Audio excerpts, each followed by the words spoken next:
How are you guys doing? Welcome to a live video. I've got something back here that I want to just move out of the way. The light is just changing right now. So yes, I'm sitting on a chair in front of a couch.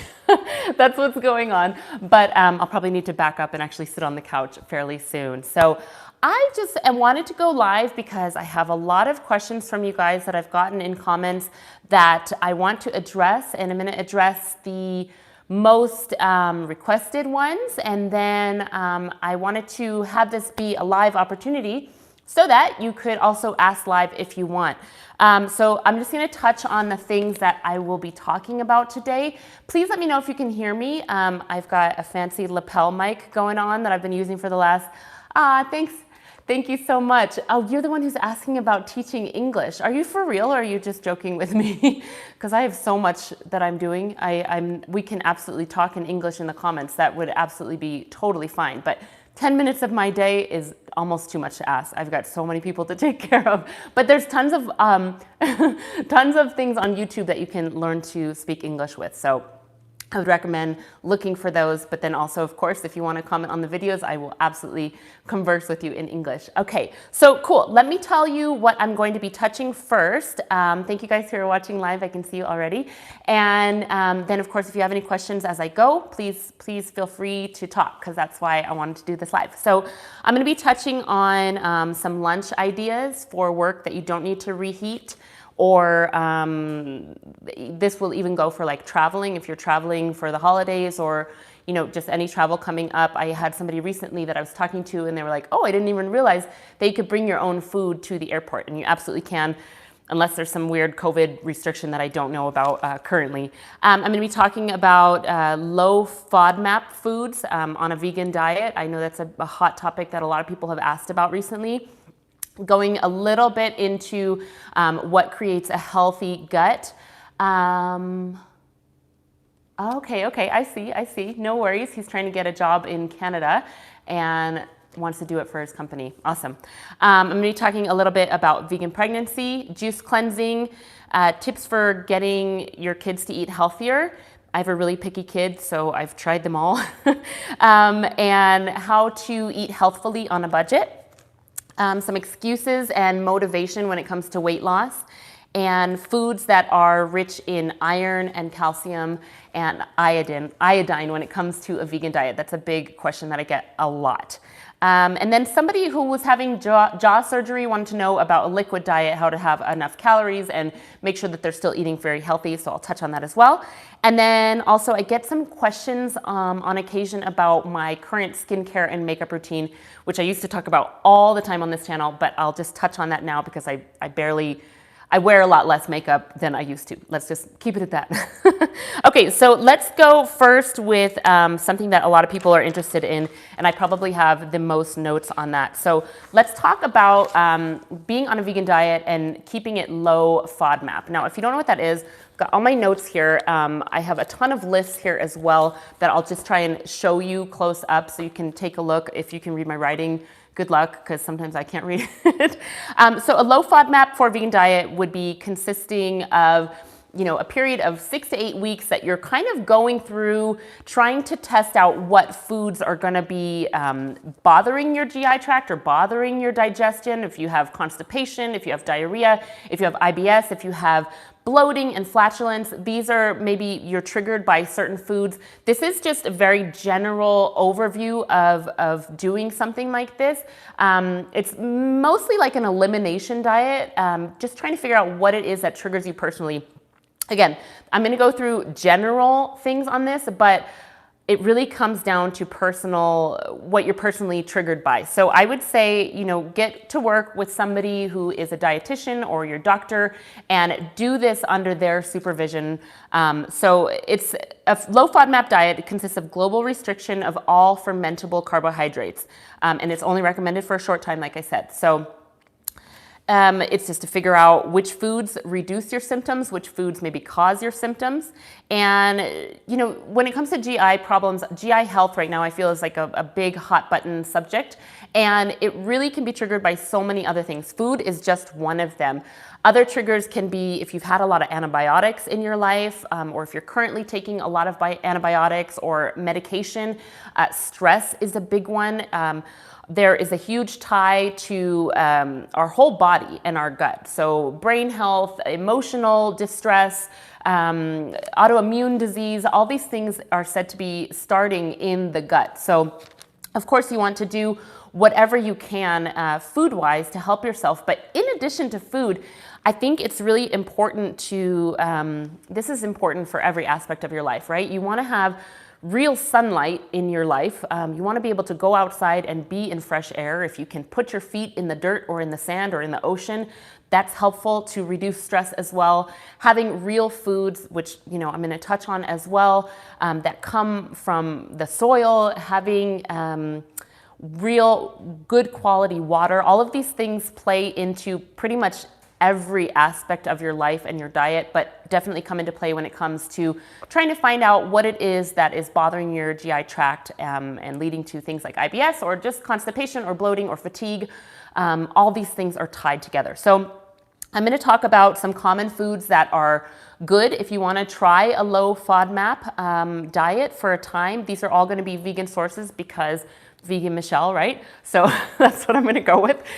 So I have like literally lists and lists of foods. So I'm going to quickly go through these.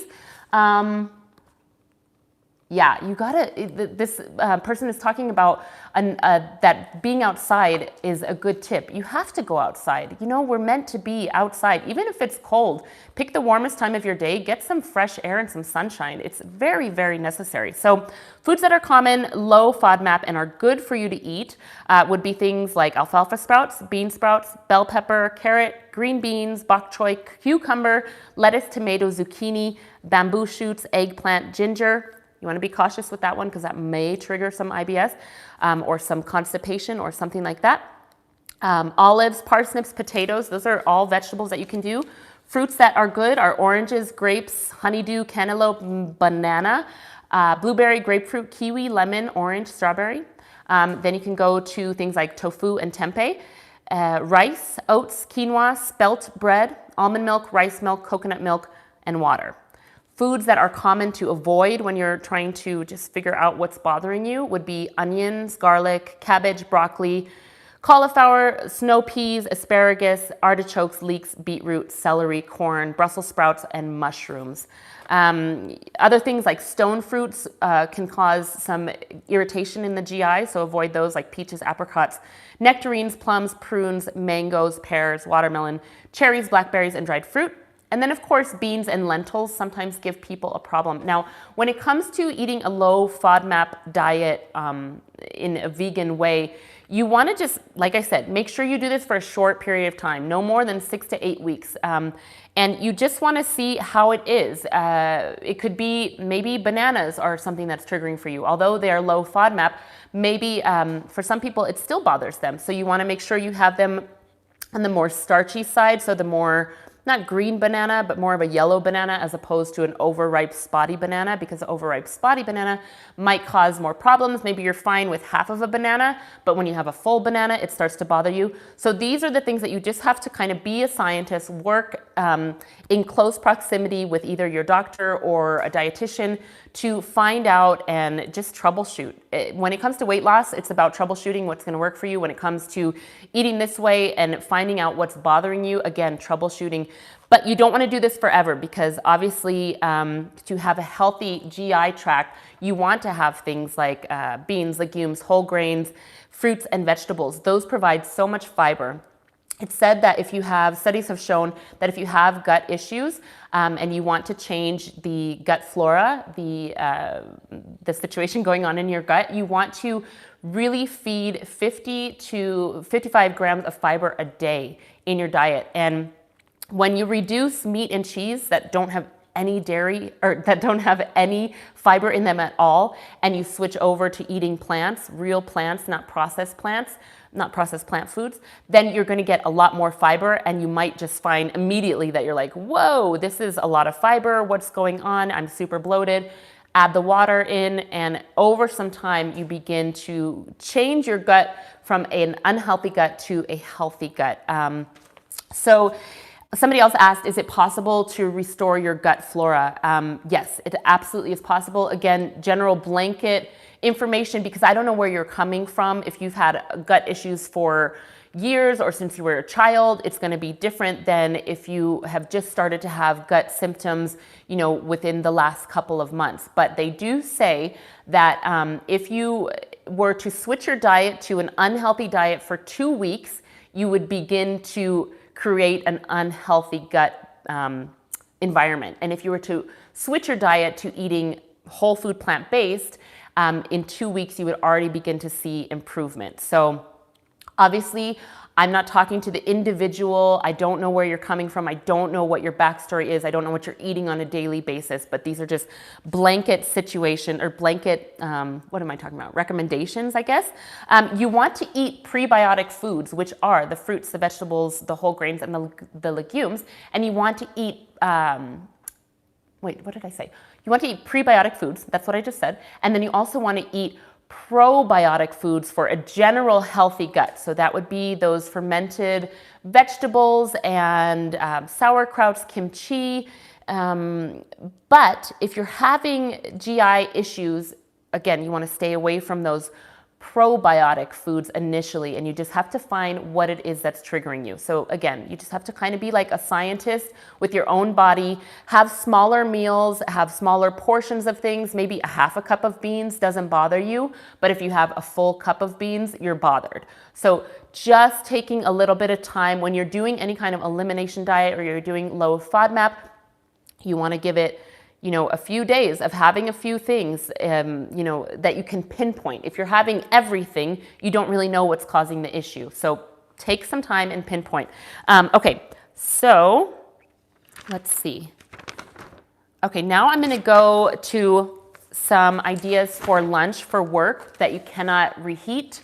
My go-to would be making a salad in a mason jar. This goes for travel too, whether you're traveling in the car or in an airplane. What I do is, I was gonna show you guys this, but I have so many questions that I don't want to make this like super duper long. I take a mason jar, like a 32-ounce mason jar. I put the dressing at the bottom. So whatever oil-free dressing that you want to whip up, even just lemon juice or lime juice. Then on top of that, I layer things like garlic and onion, so those kind of soak up the flavor of your dressing. And then I layer maybe some beans if you want to put that in there, some quinoa on top of the beans. Then on top of that, I do maybe tomatoes and avocado, any kind of extra vegetables that you want to do, bell pepper, mushrooms, something like that. And then the top layer of my mason jar, the most volume of my mason jar, is filled with the greens of my salad. Now, for me personally, if I'm going to eat a salad, I want a giant salad. So I might do 2 32-ounce jars, mason jars of salad. You put your lid on, you're good to go. You get your fork and you mix it up. That's a great way to travel. You can put that in a purse or a small backpack, and it can go through security. It can go to work with you without taking up a bunch of room.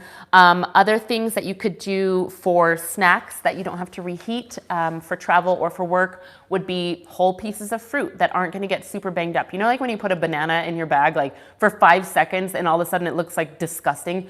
I wouldn't suggest taking a banana. I would do maybe like an apple or an orange, things that you can, put in your bag that aren't gonna get super banged up and that you can have. You can have, I've seen like those little nut butters that come in individual packages. You could do something like that. Of course, raw fruits raw seeds and nuts are good. Chia seeds are a great option to help you stay full. Even if you have nothing to eat and you have like a greens powder with you, like a daily green boost, that's my favorite one. It's organic barley grass juice. If you look in my Amazon store, I have all the information on these kind of things that I'm suggesting. So that even if you did like that in water and you did a tablespoon of chia seeds in 32 ounces of water, that's gonna help you stay full. Is that a great diet? No, you need more food than that, but in a pinch, you can always have those in your purse. Michelle, do you calculate calories? Yes, I do calculate calories, but not every day. When it comes to weight loss, I calculate For a few days, I'll track, make sure that I'm kind of like in the range that I personally want to be in, but I don't obsess over it because I've had a history of, being anorexic and obsessing over calories. So it's definitely not something that I suggest you do. I think it's a good thing to do on occasion to just kind of see where you're at, see where your macros are at, but it's not something I do all the time. Okay, so somebody else, many people else have asked about how to eat healthfully on a budget. And here's the thing, and I don't want this to sound harsh in any way. This is truly the easiest, most budget-friendly way that you can possibly eat. And I'm gonna give you a couple tips as to why that is. I think that when it comes to eating healthfully, you're either motivated and you do it, or you're just finding excuses and you will never do it. So you have to decide in your mind, is this what I really want? Do I want to get healthy? Do I want to lose weight? Do I want to find those foods that are triggering me? Or do I not? Do I just want to complain about it? And, I don't want that to come off in a rude way at all, because sometimes we need a little help. We need a little bit of motivation from somebody, a little bit of like, come on, you can do this. But at the same time, you have to decide, when those circumstances are coming at you all the time. It's Christmas, it's Hanukkah, it's Thanksgiving, it's the beginning of the year, it's COVID, it's whatever. Something is always going to be coming at you. These circumstances are never going to stop. So the only way to decide if you want to budget your food, or you want to lose weight, or you want to do whatever you want to do in life, right, is just to make the decision, I'm going to do this. I'm going to do this. Situations are going to come my way. Circumstances are going to be difficult, but I'm sticking to my plan. I'm honoring what I said that I was going to do, and I'm going to do it. That is the key to anything in life, right? Let me get back to budget, right? So for budgeting, you want to plan your meals in advance. You want to set your grocery shopping list in advance. I have a full video on how to only spend $150 in 1 month eating this way, and you can definitely check that out. Cook at home. Utilize your leftovers. Don't shop when you're hungry. Stop eating out.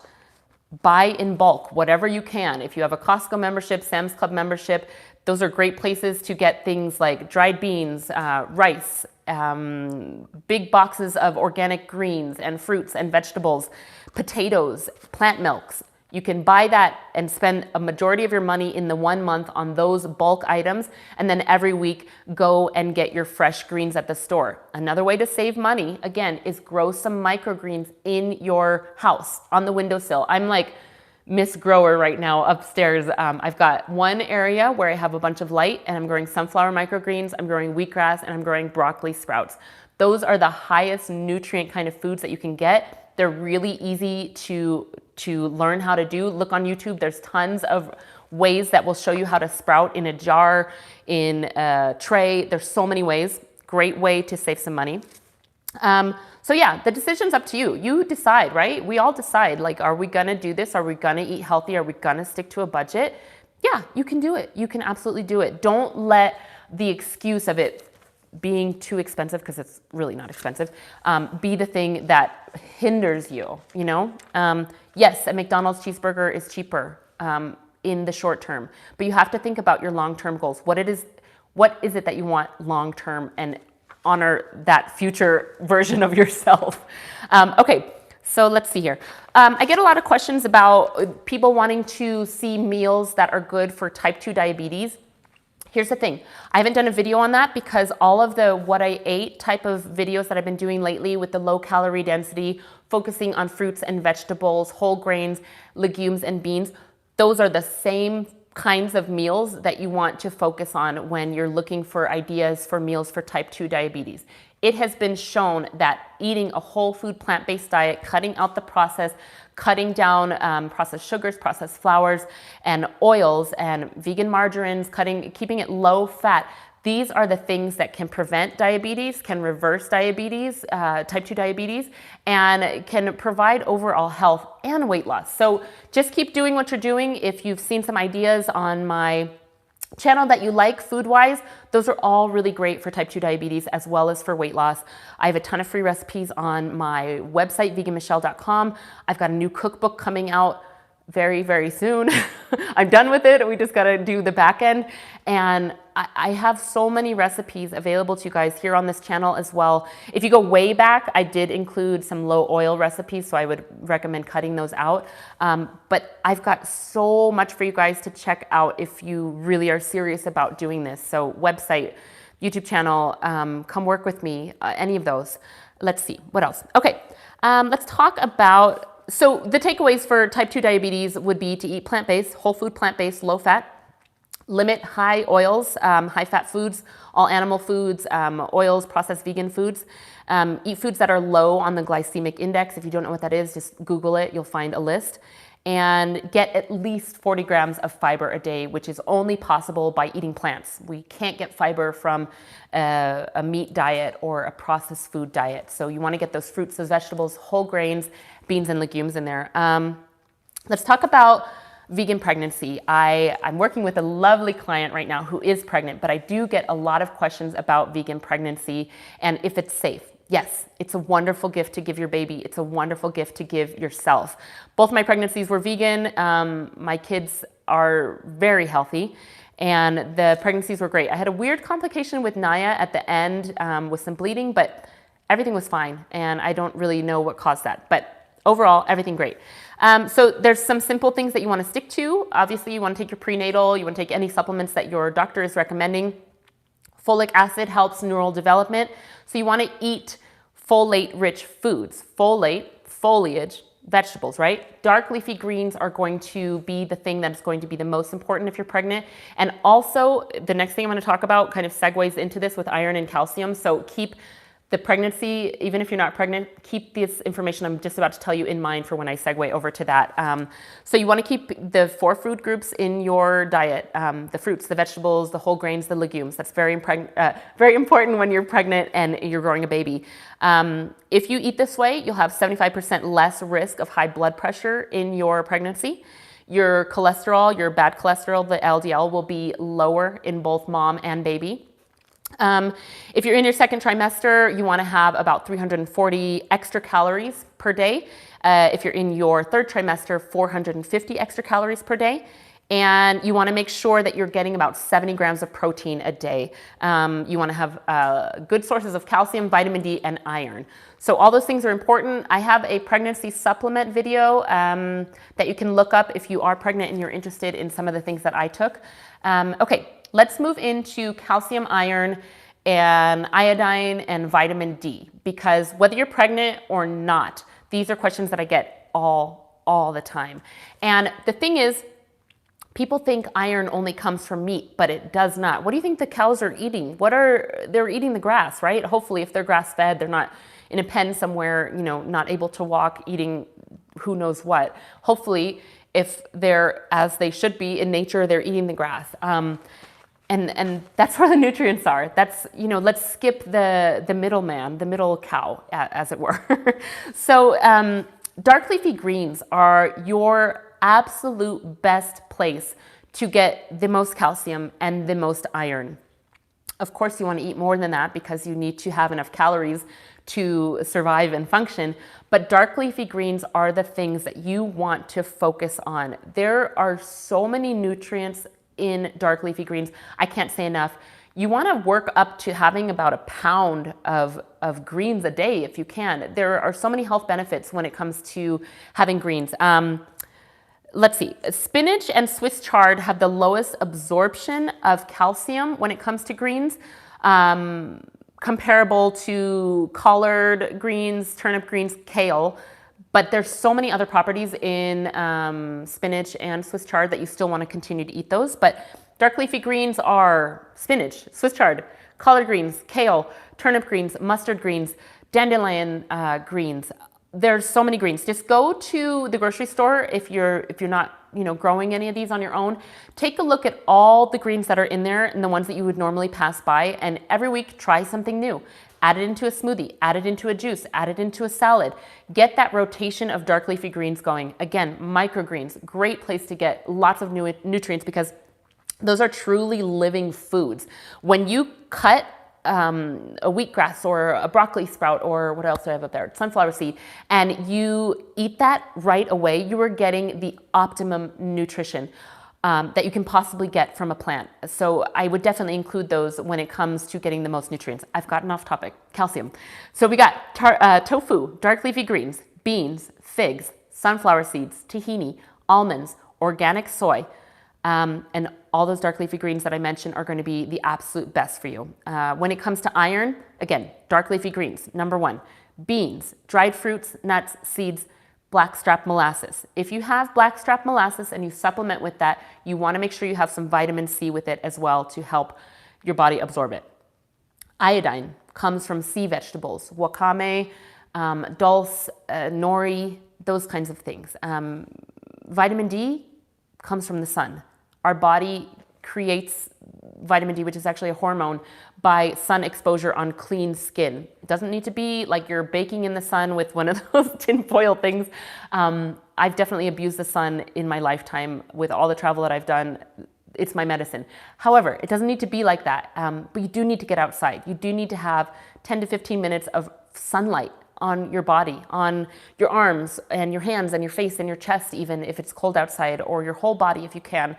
It does wonders for your vitamin D production. It does wonders for your mental state and your emotional state. I can't be the only one who feels that. There's studies showing it, and I know that when you get fresh air and you breathe in real air that's not from a building with all the chemicals that can be in your house, you feel so much better. Of course, if you need to supplement, if you live in a very cold climate or a really rainy place, Seattle, Norway, any of those kind of northern places, maybe you don't see sunlight right now at all. Yeah. Okay, wait, I just got a question. Can you tell me if broccoli sprouts are cruciferous and if any sprouts are considered leafy greens? Broccoli sprouts are considered cruciferous vegetables, so absolutely. You're getting more sulforaphane, which is the active compound, in a small amount of broccoli sprouts than you would in a very large amount of broccoli. So again, sprouts are wonderful for that.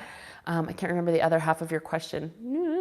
I think it was... Yeah, they're cruciferous vegetables. I'm sorry. It's like the comments are there and then they just go poof away into the distance. So I hope that answered half of your question. Sorry. Okay, let's talk about, I get a lot of questions about juice cleansing for weight loss or juice cleansing just for health in general. I'm a huge proponent of juicing, but I don't know where this person is at or where these people are at when it comes to what they're eating on a daily basis. Are you eating a standard American diet and you want to just juice cleanse for 30 days. That was actually one of the questions. They wanted to go on a juice cleanse for 30 days.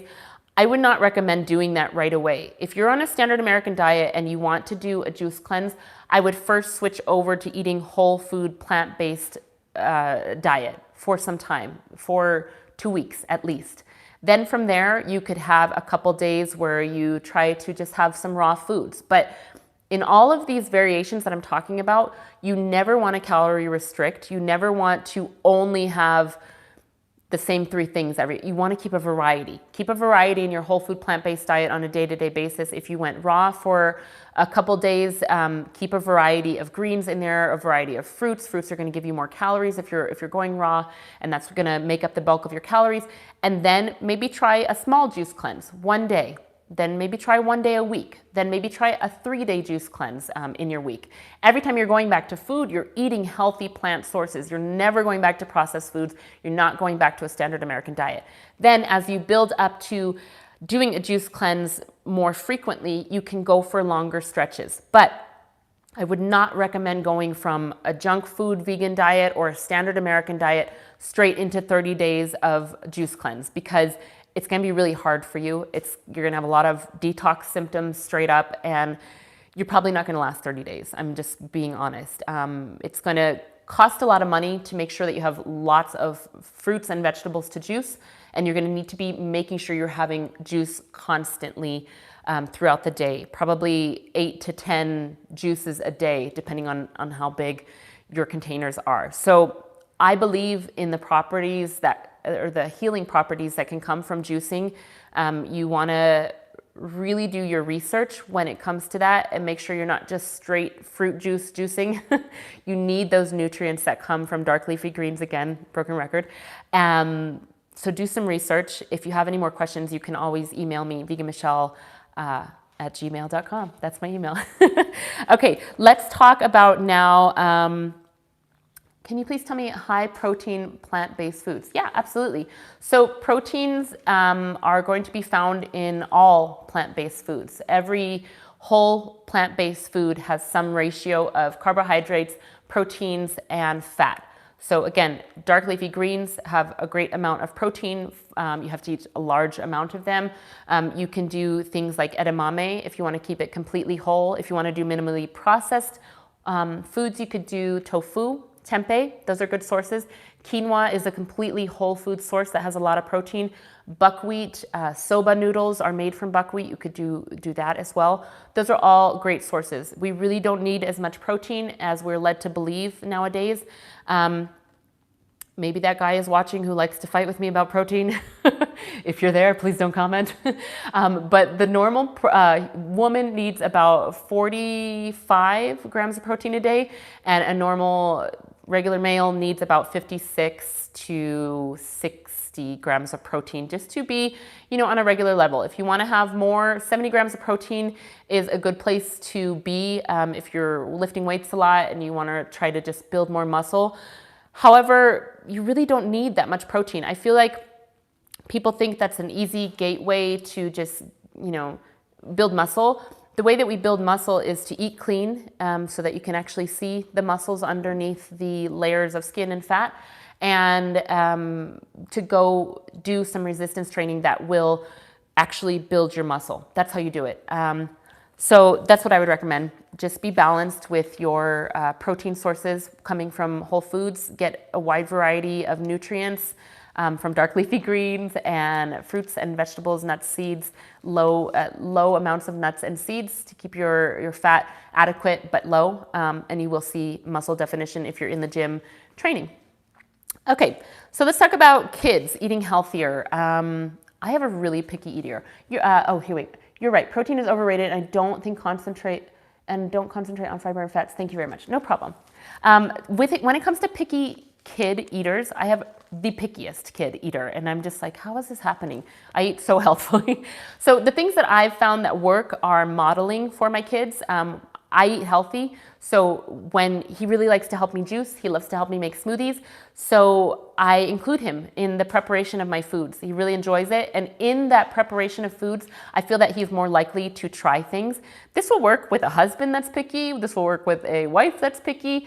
Have them involved with what you're doing. Things like green smoothies are a great way to get nutrients in. Sauces like pasta sauces that you can throw in extra vegetables. You can sneak them in soups. French fries in the air fryer, baked French fries, no oil, sweet potatoes, different kinds of potatoes. Those are things that I try and do. I like to talk about food in terms of texture and appearance as opposed to, this is yummy. Instead, I will talk about this is crunchy, this is sweet.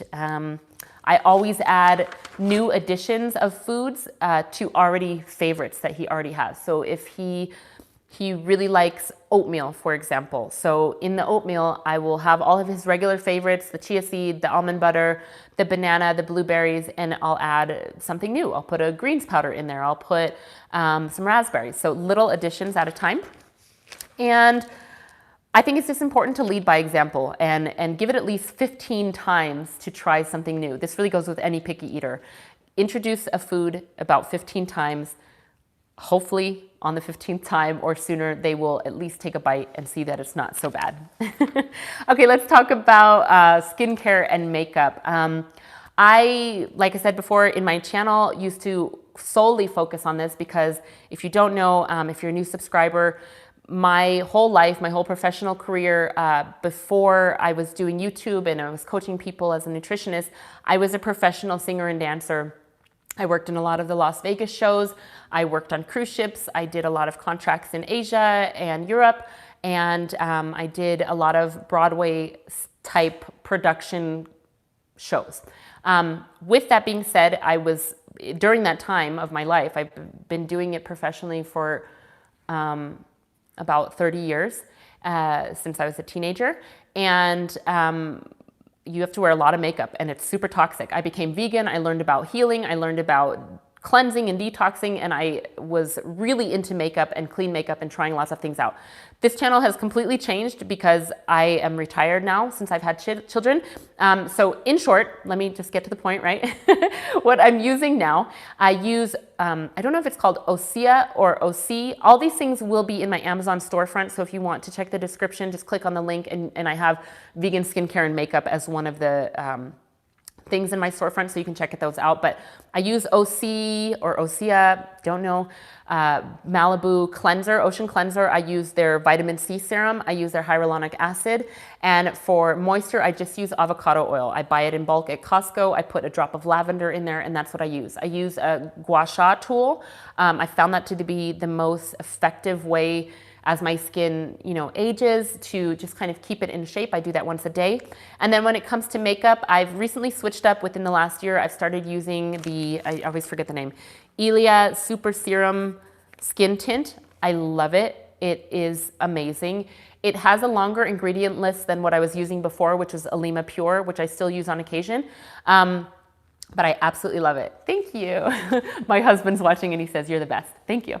I use the Ilia Brow Gel. I use their Clean Liquid Liner. And I use some of their Color Haze tints. All of those are vegan products from them. Not all of their products are vegan, but I really, really love their line. And another thing that I'm going to be doing soon, let me know if you want me to kind of vlog this situation. I'm going to be doing a broadband light treatment on my face. I've done these in the past and they've been really, really effective for me. So I can share with you how that goes if you'd like, if you're interested in it. Okay, now let's move to my last subject here. I feel like I've covered most things. And I just want to leave you with a little bit of talk about excuses and motivation. And this actually, I'm going to read you right now just a short paragraph. This comes from my weight loss course. Excuses steal the dreams and goals that you set for yourself. You must begin to do what you want to do in terms of your long-term self versus what you feel like doing right now. That is what's going to cause lasting change in your weight loss, in whatever goals or dreams you have in your life right now, in changing or transitioning to eating healthier. So I feel like there's 4 stages of readiness when I work with people on a one-on-one basis. And there's the people who are not ready at all. And they don't even want to think about changing. There's the people who are open to the idea of changing, but they're not really willing to do the work that it's going to take. And no judgment, all of these are completely valid. We all go through all of these 4 stages, no matter what it is we're talking about, whenever we're changing our mind about something. The next stage is somebody working with somebody who's highly motivated. And the last stage and these are the people who see results. They're highly motivated and they take the action that they've planned out to do, and they put that motivation into plan, and then the plan becomes the action, and then they just run with it. The people who succeed when I work with them are those people. But it takes some time to get there, right? There's some people that I work with that I can see that they want it, but they don't want to take the action. So, it's a process. Health is a progressive thing. You have 3 options always. You have the good, you have the better, and you have the best. And in every time you put a fork to your mouth, like, you have the choice. Am I gonna, in this situation, choose good, better, best? It's a progression. If you slip and you trip your way to success when it comes to weight loss or anything in life. So you can't beat yourself up if you're not fully motivated, or if you've had a plan and you've kind of backslid on it. It's okay. Success, like that meme that you always see, is like this. It's not a straight line. Let's see. I want to hurry up and get through all of this stuff. So the thing that's going to help you when it comes to weight loss and when it comes to combating the excuses that you always use that have gotten you to the place that you are is self-discipline. We have to be a parent to ourselves. When I parent my children, I'm redirecting them constantly, and I'm showing them the direction that they need to go. I'm showing them, don't put your hand on the stove because something bad is going to happen, right? You have to do this to yourself. You have to have the motivation. You have to set a plan in advance of how you're going to do this. You have to have the willingness to honor your plan, and you have to have the discipline to be able to do it. Doesn't mean you're never gonna screw up, because we all screw up. I screw up all the time with so many areas of my life, but I get back up and I keep going. And that is that self-discipline that really comes into play if you want to change any aspect of your life, including weight loss. You have to think about what it is that you really want, because if you say that you want this, like for example, you want to lose weight, but your words don't match your actions, it's not going to happen. Where you are right now, the weight that you are right now, the place that you are in life is a direct reflection of the choices that you've made. And I don't mean that to sound harsh or like, you know, scolding you. It's just true. It's cause and effect, right? So in order to make those changes that you want to do, you have to start changing your behavior. And that starts one meal at a time. It starts day by day. And in progressive motion, you begin to change. Change doesn't happen overnight. 30 days juice cleanse, awesome thing to do for your health. But are you going to go right back to a standard American diet, or are you going to slowly introduce raw foods? Are you slowly going to introduce whole foods? Are you going to stick with that plan? Anything short term does not have lasting results. This is a lifestyle change, in my opinion. Okay, so visualize it, plan it. When are you eating? What are you doing? Thank you, Deborah. She says, thank you, very good information. Thank you so much. And, you know, you have to have a day-to-day nitty-gritty plan if you want to succeed. Plan it. What are you eating for lunch? What are you eating for breakfast? What are you eating for dinner? Stick to that. Keep your kitchen clean. If you have things in your kitchen that are a temptation, no brainer. There was some vegan chocolate chips in my pantry, this one right back here, and I knew they were there, and I was resisting them for a long time, and after some time, willpower just gives out, and I ate them. So my solution is don't buy them anymore, because I can't control myself when it comes to those, and I don't want to be eating that. That doesn't line up with my long-term goals. I've lost 30 pounds since giving birth. I still have 20 more to go. So I really, really want to stick to this. And so if you have any things like that in your life, in your pantry, in your freezer, get them out now. Get them out in the morning, early, before you lose that, sorry if I just touched that mic, that willpower only goes so far, right? Before you have the chance to be like, F it, I'm done, give me all the chocolate chips. Take them out of your house. Put them away. Just get them away. Do the things every single day that are going to lead to the goal that you want, the life that you want, the dream that you want. Honor your long-term future self and realize your right now self is lying to you. It's lying to you all the time when it comes to changing your habits. All the time. Okay. Things that can help with that, yeah, getting rid of the stuff in your kitchen, that's a temptation. Stopping and breathing. Stop and breathe. You might be good all day long, and then there's that moment from 4 to 5 or from 7 to 8. I just talked to somebody that I'm working with about this, that you eat an extra 600 to 800 calories because you've just had, you know, whatever it is, that trigger food, that trigger moment. And that's what's sabotaging you. Maybe you're good all week, and on the weekend you totally binge out, and that's what's sabotaging you. So taking a chance to just stop and breathe. Breathe in for 4, hold for 4, breathe out for 4. Be conscious of what you're about to do. Remind yourself that it never ends well, and go do something else or make a better choice. That's how you do this, one step at a time. What else? I want to leave you with something that's going to motivate you for the rest of your day. Health is a progression. You need living foods. So the microgreens, the dark leafy greens, the vegetables, the fruits, the whole grains, the beans, small but adequate amount of nuts and seeds. You need that to be healthy, to get the best health in your gut, to make the best choices for your lunch, for your travel, for your kids. Everything ties in, right? It's always going to come back to those foods. You need fresh water in your life. You need it. You need sunshine on your body for your mental capacity, your emotional capacity, and your overall well-being. And you need to breathe, you know? I feel like a lot of times we're inside, we're not breathing, we're stressed out about COVID, we're stressed out about our job, we're stressed out about our kids. I'm talking from experience here. And going outside, having a salad in the sun, eating foods that are gonna nourish me, sleeping, those are the things that help. So, okay, I've gotten off topic. Do you guys have any other questions that you wanna ask? I wanted to keep this at a half hour. It's 43 minutes, so I am going to go very soon. And I know that my husband needs to go to work too, and he's watching the kids. So Any last words, let me know. Otherwise, I want to say thank you to you guys who are watching live. I hope that you got some value out of this. And to those of you who are going to watch in the future, please let me know if you have any other questions. Let me know any videos that you'd like me to focus on in the future. And hey, thanks for watching. Because of you guys, this channel has grown a lot in the last few months. I've put in a lot of hard work with my husband in making this better quality for you guys, better content for you guys. And thank you for all of your comments. Thank you for all of your love. I really, really appreciate it. I feel like I know a lot of you on a first name basis, and it's been really awesome. Makes me want to cry a little bit. But I really appreciate your support. Thank you for watching the videos. Give this a thumbs up if you enjoyed it, and let me know what you want to see next, because I'm going to start filming. I'm totally crying. Let me know what you want to see for next week, because I'm going to start filming tomorrow. Okay, you guys, have a wonderful Sunday.